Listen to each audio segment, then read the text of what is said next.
Iran and Israel were once quiet partners united by common threats during the Shah's era. But the 1979 Iranian Revolution changed everything, turning Iran into a fierce opponent of Israel. This ideological shift sparked a rivalry that has shaped Middle Eastern politics for decades. Both nations now see each other as existential threats, fueling massive investments in military power. Israel fears Iran's nuclear ambitions and its support for groups like Hezbollah. Iran views Israel as a regional aggressor, backed by the US. Their conflict is fought not just directly, but through proxies and cyber warfare, a true shadow war. Iran arms groups in Lebanon, Syria, and Yemen. Israel counters with airstrikes and covert operations. The risk of a direct clash always looms, with the potential for devastating consequences. Understanding their military strength is crucial to grasping the region's fragile balance. This isn't just a standoff. It's a high-stakes contest of armies, technology, and strategy. We'll compare their soldiers, tanks, jets, and missiles to reveal the real balance of power. What are their strengths? Where are their weaknesses? This is the story of two powerful militaries locked in a rivalry that could ignite at any moment. The stakes are nothing less than the stability of the Middle East. Let's dive into the numbers, the technology, and the strategies that define this conflict. The outcome could shape the future of the entire region. On the ground, Iran's strength is in numbers: over 600,000 active soldiers and millions in reserve. Its tank fleet is large but mostly outdated, relying on old Soviet models. Israel's army is smaller, around 170,000 active troops, but can rapidly mobilize skilled reservists. The real difference? Training and technology. Israeli soldiers are among the world's best trained, and their Merkava tanks are state-of-the-art. Iran's doctrine favors attrition and mass mobilization, prepared for a long, grinding conflict. The Revolutionary Guard, fiercely loyal, controls Iran's missile arsenal and excels in asymmetric tactics. Iran would try to overwhelm with numbers, using infantry and artillery to bog down any invader. Israel, meanwhile, relies on speed, precision, and integrated operations: tanks, infantry, and air power working as one.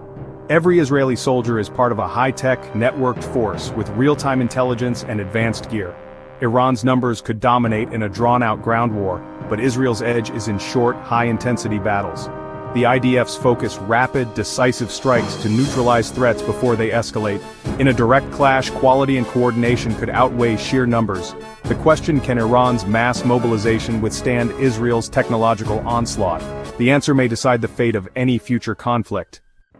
In the skies, Israel dominates. Its air force flies F-15S, F-16S, and stealthy F-35S, jets that outclass anything in Iran's aging fleet. Israeli pilots are renowned for their skill and combat experience. Iran's air force, a mix of pre-1979 American jets and older Russian models, simply can't compete. In a direct air battle, Israel would quickly seize air superiority. At sea, Israel's navy is small but advanced, anchored by Dolphin-class submarines believed capable of launching nuclear-tipped missiles. This gives Israel a powerful second strike capability. Iran's navy is split: a conventional fleet for the Gulf of Oman, and a swarm of fast attack boats for the Persian Gulf. The Revolutionary Guard's naval tactics focus on overwhelming larger ships with speed and numbers. Iran also deploys anti-ship missiles and naval mines, making the Persian Gulf a dangerous arena. Israel's technological edge is clear, but Iran's asymmetric tactics could complicate any naval operation. In the air, Israel holds the advantage. At sea, Iran's strategy is to make every move costly. The balance: Israeli precision versus Iranian unpredictability. Any conflict would test both sides' strengths to the limit. Imagine a war breaking out not with an invasion but a sudden missile barrage. Iran unleashes hundreds of ballistic missiles at Israeli bases, airfields, and infrastructure, aiming to overwhelm defenses. Israel's Iron Dome intercepts rockets, while Arrow and David's sling systems target longer-range threats. As missiles streak across the sky, Israel's Air Force launches a counter-strike. F-35S lead the way, hunting Iranian missile sites and air defenses with precision bombs. Waves of F-15S and F-16S follow, targeting IRGC bases and nuclear facilities. Iran's goal: inflict maximum damage before its launch sites are destroyed. Israel's goal: achieve air supremacy and cripple Iran's offensive power within days. Meanwhile, Iran's proxies like Hezbollah could open a second front, firing rockets into northern Israel.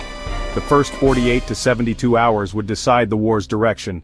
It's a race: missiles versus interceptors, stealth jets versus hidden launchers. The outcome hinges on speed, technology, and the ability to adapt under fire. the stakes survival for both nations. In a direct war, Israel's edge is clear. Air superiority, advanced technology, and elite training give the IDF a decisive advantage. Israel could dismantle Iran's military infrastructure and neutralize its missile threat. Iran's strengths, strategic depth, missile arsenals, and regional proxies, make invasion costly and dangerous. Its goal raised the price of war so high that victory becomes hollow for Israel.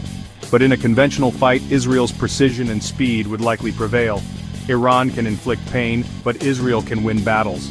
The cost for both would be immense, with catastrophic consequences for the region. Yet, based on military facts, Israel's combination of technology, training, and doctrine gives it the upper hand. The hope that this war remains only hypothetical.